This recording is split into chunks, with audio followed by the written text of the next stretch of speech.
Fish கறி எப்படி செய்யலான்னு பார்க்கலாம். மீன் குழம்புக்கு தாளிக்கிறதுக்கு தேவையான பொருள் எடுத்து வச்சுருக்கேன். சும்மா ஒரு 1/2 டீஸ்பூன் சோம்பு, ரொம்ப கொஞ்சமாக சீரகம், ரெண்டையும் மிக்ஸ் பண்ணி போடுறதுக்கு கொஞ்சம் வெந்தயம், fenugreek seat and mustard seat, கடுகும் கொஞ்சம் உளுந்தும் சேர்த்து வச்சுருக்கேன். இவ்வளோதான் தாளிக்கிறதுக்கு. இதை திருக்க மீன் குழம்பு தாளிக்கிறதுக்கு கம்பல்சரி நல்லெண்ணெய் எடுத்துக்கோங்க. பொருள் என்னென்னு பார்த்தீங்க அப்படின்னா, பூண்டு, வெங்காயம் நான் எங்கிட்ட சின்ன வெங்காயம் பொடியாக நறுக்காதீங்க, ரஃப்பாக நறுக்கிக்கோங்க. பாருங்க, கொஞ்சம் பெரிய சைஸில் இருந்தாலும் பரவாயில்ல. அப்போ தான் அந்த குழம்புக்கு அது கொஞ்சம் பெரிய சைஸாக இருக்கும்போது கடி போடும்போது டேஸ்ட்டாக இருக்கும். இப்போ உங்களுக்கு பச்சை மிளகா காரம் அதிகமாக சாப்பிட்றவங்க பச்சை மிளகா அதிகம் ஆட் பண்ணிக்கோங்க. நான் மசாலா தூள் ஆட் பண்ணுறதுனால நான் பச்சை மிளகா கம்மியாக ஆட் பண்ணிப்பேன்.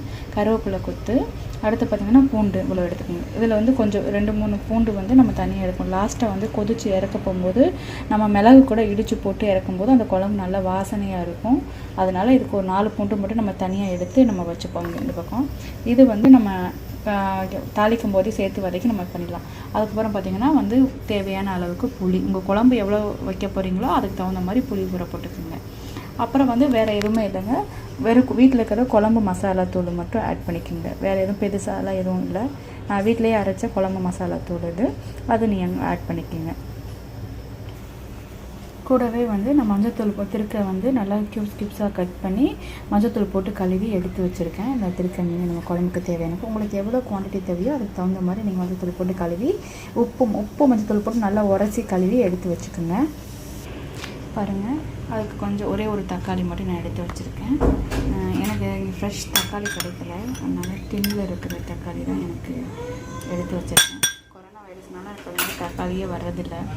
அடுத்து பார்த்திங்கன்னா புளி நல்லா கரைச்சி எடுத்து வச்சுருக்கேன். இப்போ இதுக்குள்ளே நம்ம மசாலா தூள் ஆட் பண்ணி மசாலா தூள் ஆட் பண்ணிக்கலாம். காரத்துக்கு ஏற்ப இவ்வளோ ஸ்பூன்னு கணக்கில் உங்களுக்கு அதோட திக்னஸ் எவ்வளோ திக்காக வேணும், தண்ணியாக வேணுமா, இல்லை காரத்துக்கு தகுந்த மாதிரி நீங்கள் மிளகாத்தூள் ஆட் பண்ணிக்கோங்க. குழம்பு மசாலா தூள் நான் ரொம்ப நீங்கள் டேபிள் ஸ்பூனில் போடுறீங்க அப்படின்னா கொஞ்சமாக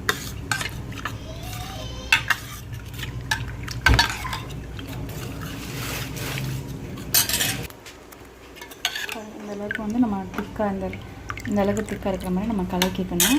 நீங்கள் நான் இப்போ நீங்கள் அடுத்து பார்த்தீங்கன்னா கொஞ்சம் மல்லித்தூள் மட்டும் ஆட் பண்ணிக்கலாம். சப்போஸ் ரொம்ப காரமாக இருக்குது அப்படின்னா நம்ம மல்லித்தூள் ஆட் பண்ணும்போது கொஞ்சம் அந்த காரத்தோட அளவு கம்மி பண்ணும். குழம்பும் நல்லா திக்காக கிடைக்கும் கிரேவி. அதுக்காக ஒரு 1/2 டேபிள் ஸ்பூன் நான் மல்லித்தூள் ஆட் பண்ணிக்கிறேன். நான் இது மல்லித்தூளும் வீட்டிலே அரைச்ச மல்லித்தூள் தாங்க, நான் கடையில் எதுவுமே வாங்கலை. எனக்கு தேவையான அளவுக்கு நம்ம உப்பு ஆட் பண்ணிக்கலாம். இந்த குழம்புக்கு தேவையான அளவுக்கு நம்ம உப்பு இந்த குழம்புக்கு தேவையான அளவுக்கு நம்ம உப்பு ஆட் பண்ணிக்கலாம். நீங்கள் உப்பு போட்டு கலக்கி பார்த்து இப்போ பாருங்கள். இப்போ அந்த குழம்புக்கு நம்ம பூண்டும் மிளகும் இடித்து போடுறதுக்கு நம்ம இதுக்கு அளவாக எடுத்துக்கிட்டோம். பூண்டு மிளகும் குழம்புல இடித்து போடுறதுக்காக கொஞ்சம் ஒரு டீஸ்பூன் மிளகும் 4 பூண்டு 5 பூண்டு பல்லும் எடுத்து வச்சுருக்கேன். இது ரெண்டையும் சேர்த்து மட்டும் நம்ம இடிச்சுக்கலாம். ரெண்டையும் சேர்த்து நம்ம இடிச்சுப்போம்.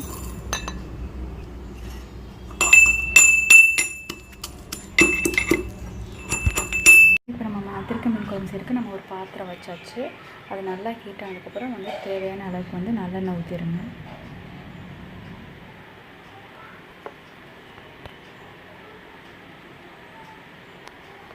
எண்ணெய் காஞ்சதும் இதை தாளிக்க கொடுத்த எல்லா பொருளையும் உங்களுக்கு தாளிக்க தேவையான பொருள் எடுத்து அது நல்லா வெடிக்கட்டும்.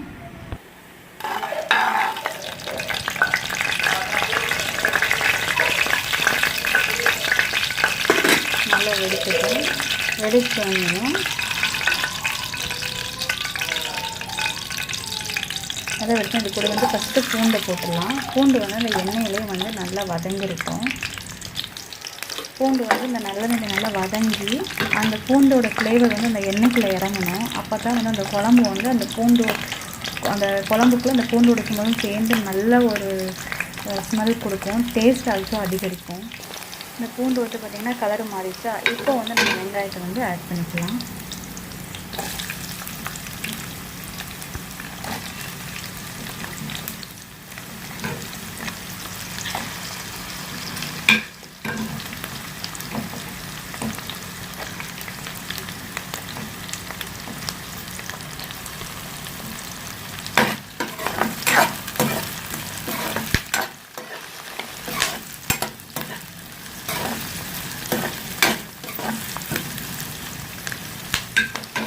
நல்லா வதங்கட்டும்.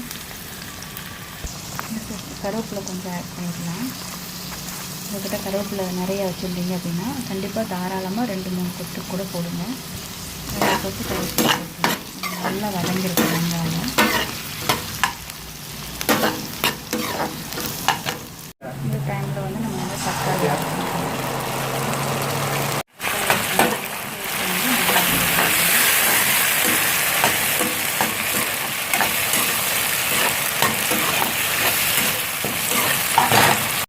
ஒரு டீஸ்பூன் வந்து மஞ்சள் ஆட் பண்ணிக்கலாம்.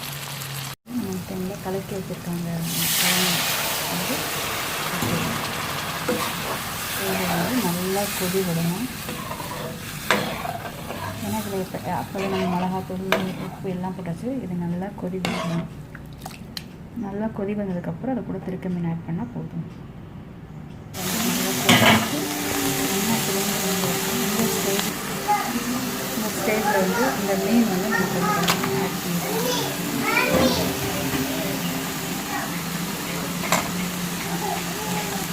இந்த மீன் ஆட் பண்ணிட்டு இது கூட வேக வைக்கணும்.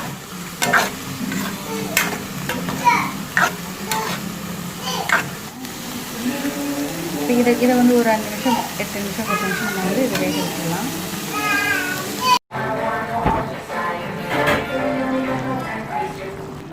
மீன் வந்து நல்லா வெந்துருச்சு. இப்போ இந்த ஸ்டேஜில் மீன் நல்லா வெந்துருச்சு. இப்போ இந்த ஸ்டேஜில் நம்ம பூண்டும் மிளகும் போட்டு இடித்து வச்சுருந்தோம்ல அதை மேலே தூவிடணும். மேலே தூவிட்டு நல்லா கிண்டி வைக்கணும்.